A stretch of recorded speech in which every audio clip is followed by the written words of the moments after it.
The live TV, सच सबसे आगे। नमस्कार, मैं हूं रंजीत झा और आप देख रहे हैं द लाइव टीवी। महाराष्ट्र में इन दिनों नफरती गैंग कुछ ज्यादा ही एक्टिव है। मुसलमानों के खिलाफ साजिश रचने में वो दिन रात जुटे रहते हैं, लेकिन समय पर उनके साजिशों का भंडा फूट जाता है और उनकी साजिश नाकाम हो जाती है। एक बार फिर से मुसलमान को बदनाम करने और उन्हें फंसाने की जो साजिश रची गई थी, उसका खुलासा हो गया।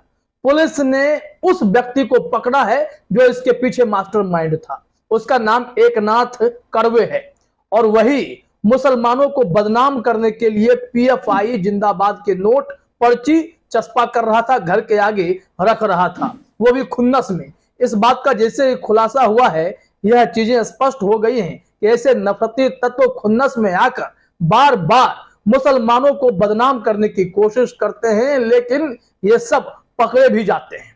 अभी हाल ही में बकरीद के दिन कितनी बड़ी खबर का खुलासा हुआ कि लोग ईदगाह में नमाज पढ़ने जा रहे थे, वहां अजय नाम का लड़का लव पाकिस्तान लिखा हुआ गुब्बारा बेच रहा था। पुलिस उसे भी पकड़ कर ले गई क्योंकि मुस्लिम समुदाय के लोगों ने पुलिस को इत्तला किया और कहा कि इसे ले जाइए, ये हम लोगों को बदनाम करने की कोशिश कर रहा है। वो खबर हमने आपको बताई है, आगे उसकी चर्चा करेंगे, लेकिन पहले जरा आप इस खबर पर फोकस कीजिए। अशरफ हुसैन ने ट्वीट शेयर किया है, scroll.in की खबर है, पूरे डिटेल में बातों को बताया गया है। अशरफ ने लिखा, मुसलमानों को फंसाने की एक और साजिश नाकाम। मुंबई में एक सोसाइटी का सचिव एकनाथ कावड़े मुस्लिमों को फंसाने के लिए पर्चों पर पीएफआई जिंदाबाद लिखकर रात के अंधेरे में उनके दरवाजों पर चिपका दिया। अब पुलिस ने जांच के बाद एकनाथ कावड़े को गिरफ्तार कर लिया है। बताइए कि एकनाथ कावड़े जैसे कितने लोग समाज में घूम रहे हैं जिनकी मानसिकता इतनी खराब हो चली है कि वो बहुत ही आसानी से मुसलमानों को फंसाने की कोशिश करते हैं, उनके खिलाफ साजिश रचते हैं ताकि वो बदनाम हो, पुलिस उन्हें पकड़ कर ले जाए और उनके ऊपर जिहादी आतंकवादी का ठप्पा लगवा दें। इतने खतरनाक माइंडसेट के साथ ऐसे नफरती तत्व समाज में घूम रहे हैं और मुसलमानों के पीछे पड़े हुए हैं। अब scroll.in की खबर में आप देखेंगे कि क्या मामला था और कैसे पुलिस इसे गिरफ्तार कर ले गई, तो इसने अपना जुर्म भी कबूला है। scroll.in ने अपने हेडलाइन में लिखा, मुस्लिम पड़ोसियों को फंसाने के लिए प्रतिबंधित पीएफआई के समर्थन में नोट रखने के आरोप में मुंबई के एक व्यक्ति को गिरफ्तार किया गया। scroll.in ने बताया है कि 23 जून को न्यू पनवेल के सेक्टर 19 में नील आंगन सहकारी हाउसिंग सोसाइटी के कुछ निवासियों ने कुछ फ्लैटों के दरवाजे की घंटी के पास पीएफआई जिंदाबाद लिखे हस्तलिखित नोट देखे। पॉपुलर फ्रंट ऑफ इंडिया एक इस्लामिक संगठन है जिसे कथित आतंकी गतिविधियों के सिलसिले में गैर कानूनी गतिविधियां रोकथाम अधिनियम के तहत सितंबर में 5 साल के लिए प्रतिबंधित कर दिया गया था। अब इसी से जुड़ा यह नोट सब दरवाजे के पास मिले तो लोग हरकत में आ गए कि भाई ये पीएफआई का नोट आया कैसे। लोगों ने आनन फानन में पुलिस को सूचना दी, पुलिस जांच में जुट गई और जब पता चला, सीसीटीवी खंगाले गए तो दिखा कि एक 68 साल का व्यक्ति चक्कर लगा रहा था बार बार।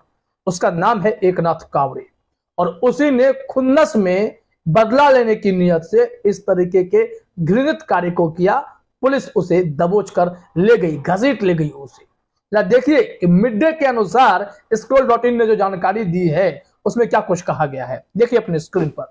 मिड डे के अनुसार इमारत के एक निवासी को कुछ घरों के दरवाजे के बाहर 786 नंबर वाले 2 नोट और दिवाली के दौरान अक्सर इस्तेमाल होने वाले 2 पटाखे भी मिले थे।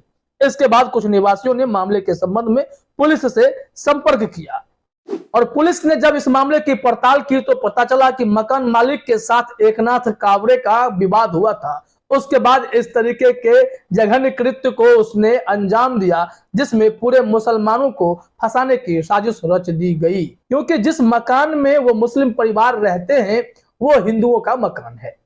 अब इस मामले में पुलिस ने scroll.in से बातचीत की और पूरे मामले को भी स्पष्ट किया। कौन सी धारा लगी, 153A उस शख्स पर लगाया गया। केस उसी बिना पर दर्ज ही हुआ था। ये 1 सप्ताह पहले की घटना है। इसी को लेकर पुलिस इंस्पेक्टर चंद्रकांत लांडगे ने स्क्रॉल को बताया कि कावड़े को 28 जून को भारतीय दंड संहिता की धारा 153 के तहत गिरफ्तार किया गया था, जो दंगा भड़काने के इरादे से उकसावे देने से संबंधित है। लांडगे ने कहा वह हमारी हिरासत में है। पुलिस ने इस मामले में यह भी जानकारी दी है कि मुस्लिम परिवारों के घरों के आगे जानबूझकर इसने रखे थे ताकि नफरत फैल सके, उन्हें फंसाया जा सके। सोसाइटी के आसपास लगे क्लोज सर्किट कैमरे को देखने के बाद एकनाथ कावरे पकड़ में आया। इस बात का खुलासा पुलिस ने भी किया है, क्योंकि वो जो सोसाइटी है उसमें अधिकांश हिंदू रहते हैं, लेकिन एकनाथ कावरे के नियत में खोट थी, जिसके चलते वो पकड़ा गया। इस मामले में पुलिस ने जो आगे महत्वपूर्ण बात कही है एकनाथ कावरे को लेकर, जरा देखिए अपने स्क्रीन पर। पुलिस ने कहा कि इमारत के निवासियों द्वारा उनसे संपर्क करने के बाद उन्होंने जांच के लिए 4 टीमें बनाई और फ्लैट मालिकों और किराएदारों से पूछताछ की। जांच के दौरान कावरे ने कथित तौर पर पुलिस को बताया है कि ये नोट मुस्लिम परिवार या उनके घर पर आने वाले आगंतुकों द्वारा दरवाजे पर रखे गए होंगे। अब बताइए कि यहाँ पर पुलिस के सामने ये बयान दे रहा था कि उस मुस्लिम परिवार के कुछ सदस्य आकर रख गए होंगे, जो उनके यहाँ गेस्ट के रूप में आते हैं।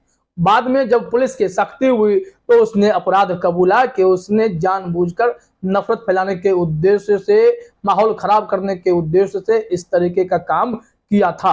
अब पुलिस उस पर उचित कार्रवाई करेगी, यह तो तय है। लेकिन जरा सोचिए कि मुंबई महाराष्ट्र में ये क्या चलना शुरू हो गया है कि ईदगाह के भीतर कोई लड़का खड़ा होकर लव पाकिस्तान का गुब्बारा बेचता है और उसकी साजिश, उसके पीछे मास्टरमाइंड कौन, वो गुब्बारा छापता कौन है, कहां से उसे मिला, इस मामले में पुलिस अगर जांच करेगी तो सारी बातें स्पष्ट होंगी। लेकिन यहाँ भी मुसलमानों को बदनाम करने की ही पूरी कोशिश चल रही है। एक के बाद एक कई ऐसी घटनाएं सामने आ रही हैं जिसमें अल्पसंख्यकों को प्रताड़ित करने का काम किया जा रहा है।